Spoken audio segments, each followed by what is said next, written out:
உங்களுடைய கொள்கை தலைவர்களாக இருக்கிற அண்ணாவை, பெரியார் கூட உங்களுக்கு கொள்கை தலைவர்கள் அண்ணாவை வச்சுக்கோங்க. ஏன்னா அண்ணாவின் பெயரால் தானே இயக்கம் நடத்துறீங்க. முருகன் மாநாடு என்று நடத்தி அண்ணாவை கொச்சைப்படுத்துகிறார்கள், இழிவுபடுத்தி இருக்கிறார்கள்.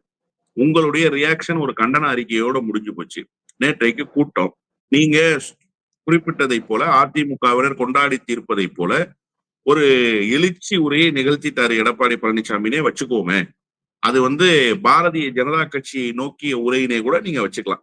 நம்மளா முடிவு பண்ணிக்கிறது தானே. அவர் எதை நினைச்சு பேசினார்னு அவர்கிட்ட தானே கேட்கணும்.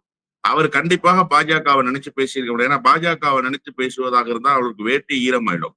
அப்படிப்பட்ட பயத்தில், அச்சத்தில் அவர் இருக்கிறார். அதனால்தான் இதுவரை பாஜக குறித்து எந்த கருத்தையும் அவர் தெரிவிப்பதற்கு தயாராகவே இருந்ததில்லை. இப்போதும் அப்படியேதான் இருக்கிறார். இந்த உரை கூட ஒப்புக்காக பேசப்பட்ட உரைதான். நீங்க இவ்வளவு காலமா ஒரு நிசப்தமான அமைதியோடு இருந்தீங்கன்னா அந்த அமைதிக்கு என்ன காரணம்?